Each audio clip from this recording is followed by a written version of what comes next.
अंकित tutorial को समस्त को स्वागत। आज हम पढ़ा प्रतिसरणांक। तुम्हें पढ़ी सारी जो आलोक रश्मि स्वच्छ माध्यम अन्य एक स्वच्छ माध्यम को प्रवेश कले द्वितीय माध्यम तार गतिपथ कौन होता है, दिगर परिवर्तन होता है।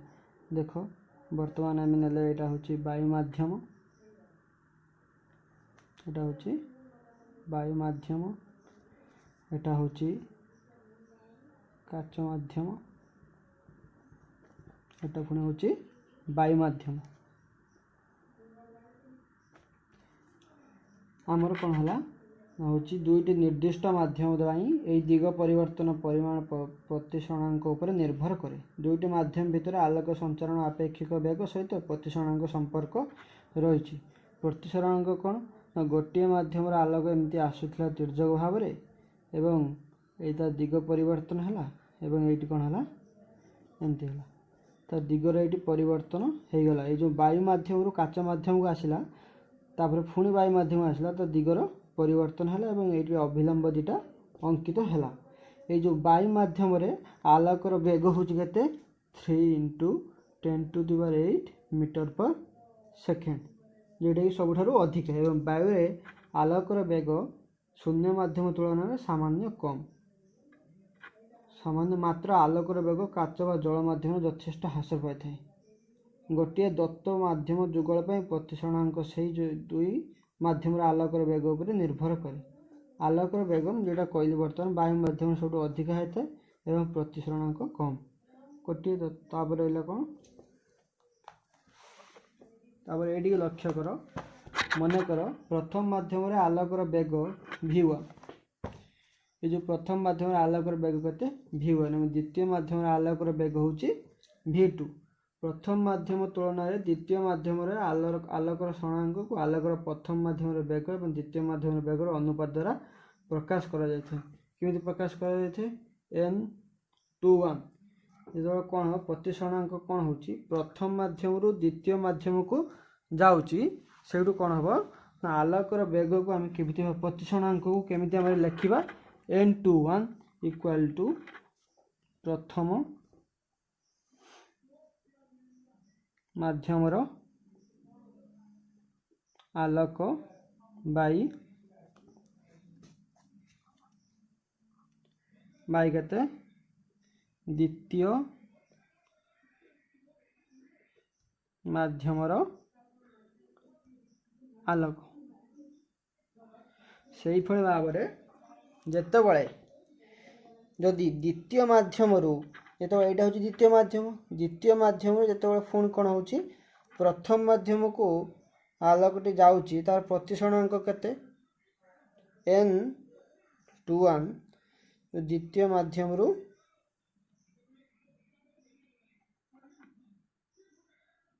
माध्यम प्रथम माध्यम n12 = आलोकर द्वितीय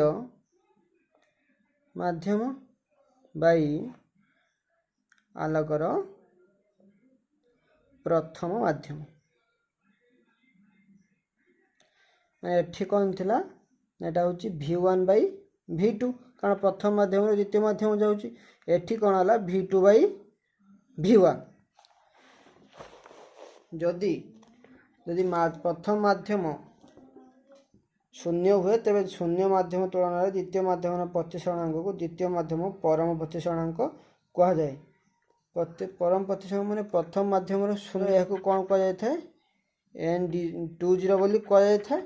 आपको आम खाली n2 बोली लिखिपर। यदि आलोकर वेग शून्य माध्यम c हुए और अन्य एक माध्यम v हुए, यदि आलोकर वेग वायु ये जो देखिले आमर जो ये वायु माध्यम आलोकर वेग जदि आमर कौन हुए c हुए एवं अन्य एक माध्यम v हुए तेरे प्रतिसरणांक होची कते n = आलोकर वायु रे वेग बाई आलोकरे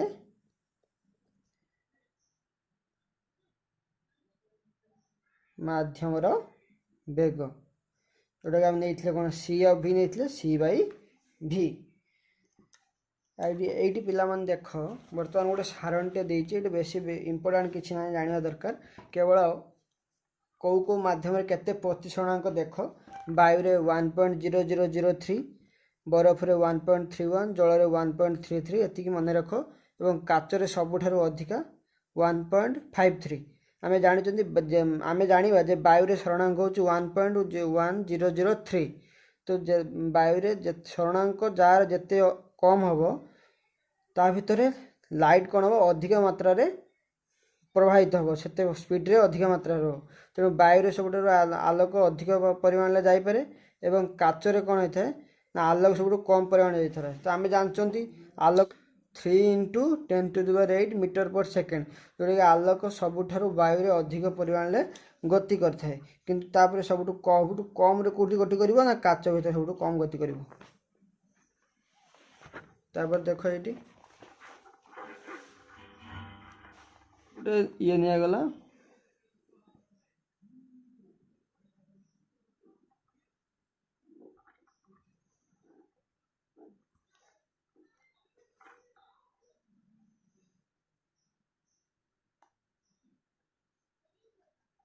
एटा हूँ घन माध्यम एटा हूँ लघु माध्यम एटा पुणी हूँ घन माध्यम आलोकर ये स्पीड अधिका थाए एवं ये लघु माध्यम को आसे आलोकर स्पीड कम होता है पुणी जो लघु माध्यम को घन माध्यम को पलि आसे आलोकर स्पीड कौन होता है अधिका हो जाए दुईट माध्यम को तुलना कले जार प्रतिशणांक अधिक थी अन्य माध्यम अपेक्षा अधिक आलोक्य थी आलोक्य घन जो माध्यम प्रतिशणांक कम थाए ता आलोक्य लघु माध्यम एवं घन माध्यम अपेक्षा लघु माध्यम आलोकर बेग अधिक होता है लघु माध्यम अपेक्षा कौन होता है ना आलोकर बेग घन माध्यम अपेक्षा आलोकर बेग लघु माध्यम अधिक होता है यह जो गोटे लघु माध्यम घन माध्यम को आलोक गति कले तार बेग कमी जाए जिते गोटे जो लघु माध्यम जिते कौन हो घन माध्यम को आलोक गति कले तार बेग कौन होता है कमी जाए एवं यार अभिलंब आड़ को बांकी जाता है और अभिलंब आड़ कौन होता है एमती बांकी जाए है आलोक गोटे घन माध्यम लघु माध्यम को गति कले आलोकर बेग वृद्धि पाए और ता अभिलंब ठारू दूरे जाए यहाँ हूँ दूरे जाए बर्तमान आम केतोटी प्रश्न देती बर्तमान प्रश्न को लक्ष्य करवा वायु रे गति करुवा एक आलोक रश्मि वायु भाव जल जल उपर पड़ा से रश्मि माध्यम द्वय व्यवधान पृष्ठ रे अभिलंब आड़ को बांकी जीव ना अभिलंब को दूर को बांकी जीव ता एपरी कहीं हे आम जानी गोटे मध्यम अन्य मध्यम को जो आलोक रश्मि आसे से कौन हो जाए आइदर से अभिलंब आड़ को बांकी जीव ना अभिलंब ठारू दूरे जीव किंतु जो आलोक रश्मिटी जल उपर पड़ो से कौन हम यहाँ हूँ अभिलंब जनाला से कौन हम अभिलंब पाखक पलि आसो एमती भाव टे पलि आसो बेसी ये जीव ना आलोक 1.50 प्रतिशणांक विशिष्ट काच मध्य को प्रवेश कला काच भितर आलोकर बेग केते हो आम जानते आलोकर बेग n = c/v तो केते हला 3 × 10⁸ metre into second square by 1.50 ताले केते हो एठी कटिगले 2 × 10⁸ मीटर सेकेंड इनवर्स 1.3 सारण देखी को के माध्यम आलोक घनता सर्वाधिक के माध्यम आलोकर घनता सर्वनिम्न वायु सब अधिक और काचरे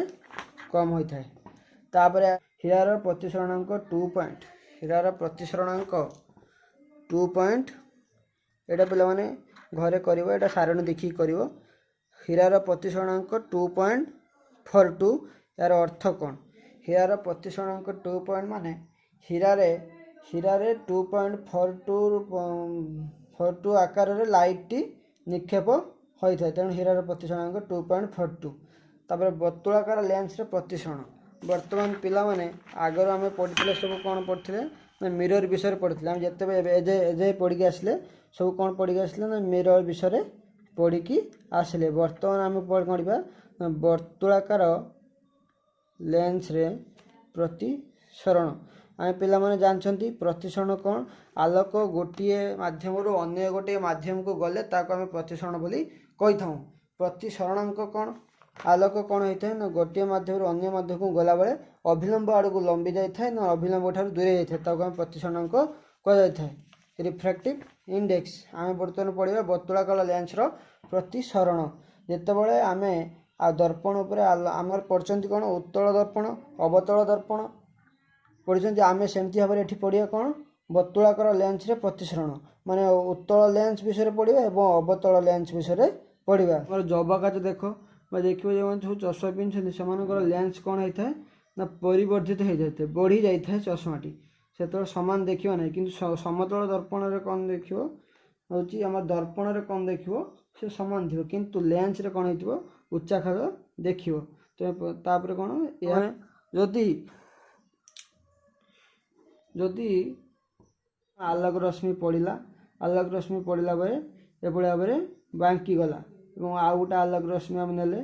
एभली भाव में पुणी बांकी गला और आउ गोटे आलोक रश्मि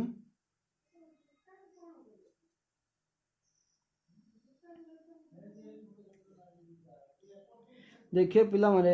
ए बी सी डी आम जो आलोक रश्मि को नेले तो आलोक रश्मि लेंस पर पड़ा लेंस पर पड़ा बर्तमान से लेंस आरपटे कौन हम ना गोटे बिंदु रे छेद करेंगे गोटे बिंदु से माने परस्पर को छेद करेंगे किंतु एटा हूँ अवतल लेंस। आउटा में देखिए उत्तल लेंस देखिबा एटा हूँ उत्तल लेंस। बर्तमान कौन है ना आलोक रश्मि गुण आम जानते पिला माने अवतल दर्पण जो पढ़ुले उत्तल दर्पण जो पढ़ुले आम देखुले कौन ना उत्तल दर्पण रे आलोक रश्मि गुड़िक जो पड़े से गोटे बिंदु आसी मिशंती किंतु अवतल दर्पण रे कौन जाए अपसारित हो जाए। ठीक से भाई उत्तल दर्पण रे उत्तल लेंस रे कौन हम उत्तल लेंस रे आलोक रश्मि जो पड़ो से कौन हम से अपसारित हो देखो पिला माने अपसारित हो जाउछि। अपसारित हेले आम कौन देखिबा देखिबा किंतु से कौन हम ना हूँ आम को कल्पना करवा जे गोटे बिंदु रे एमाने मध्य आसिकी जॉइंट होउछंती ए गोटे आसिकी जॉइंट होउछंती।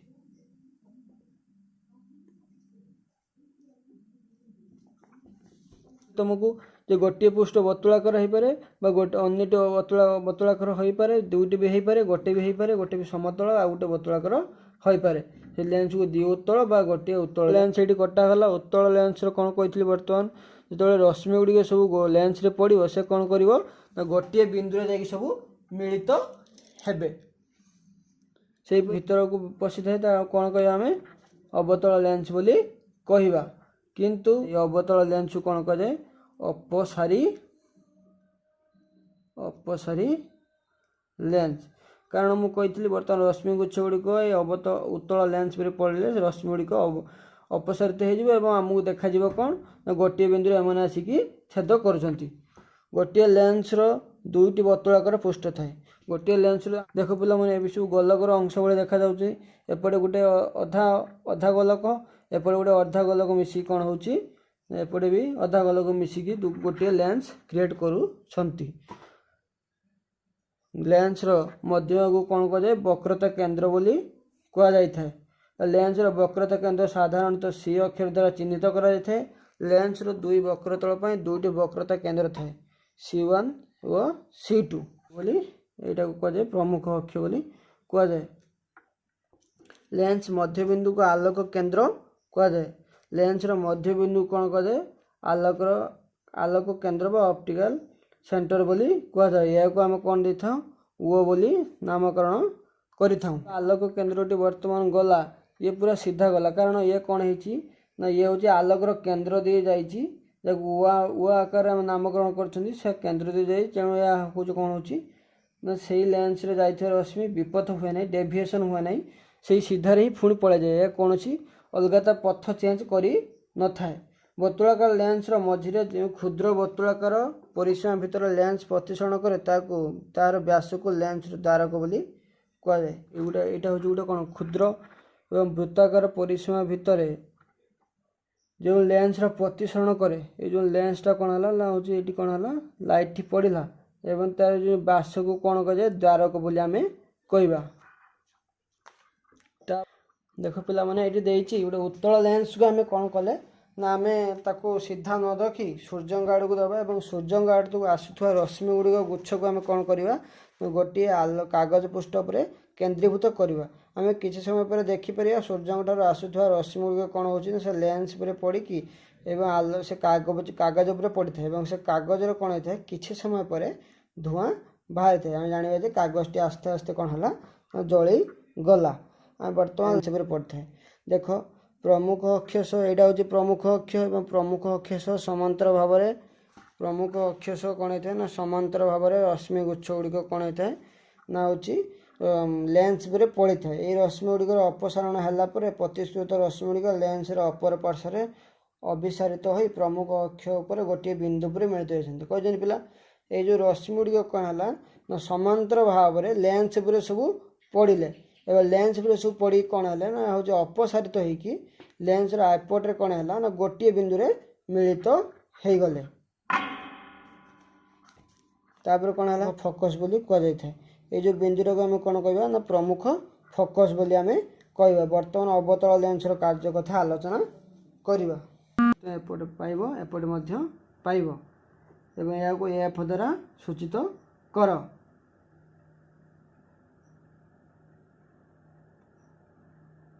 F1 F2 अक्षर द्वारा चिन्हित कर। लेंस आलोक केन्द्र को प्रमुख फोकस दूरत्व को लेंस फोकस दूरत्व कहुए। फोकस दूरत्व को F अक्षर द्वारा चिन्हित करा जाए। तुम्हें उत्तल लेंस फोकस दूरत्व किपरि पाइब धर आम यहाँ कौन है ना यहाँ हूँ उत्तल लेंस फोकस दूरता किपरि पाइब। फोकस दूरता हूँ कौन ना सेंटर ठारू फोकस जाए दूरता हूँ कौन ना फोकस दूरता यही कम लेंस स्थिति और सूर्य प्रतिबिंब मध्य दूरता फोकस दूरता मिलता है। बर्तमान आम कौन जानले ना दुईटी अवतल लेंस बा उत्तल लेंस रे आम कौन करें ना आलोक रश्मि को समांतर भाव में आपतन कले से गुड़ कौन होती ना गोटे बिंदु रे जाकि मिलित हे ताको आम फोकस बोली नाम देव एवं सेंटर को बोली धरा जाऊ अवतल आउ हो जाए एवं आलोक रश्मि गुड़िक एवं काल्पनिक भाव में जड़े जाना पड़ता है आलोक रश्मि गुड़िक कौन होता है ना गोटे बिंदु रे मिलित होता आगु F1 बोली नामकरण। प्रतिबिंब गठन लेंस द्वारा प्रतिबिंब गठन इमेज फॉर्मेशन बाय लेंस बिंब सृष्टि करती। नेक्स्ट क्लास में पढ़िबा कौन लेंस द्वारा प्रतिबिंब गठन। धन्यवाद।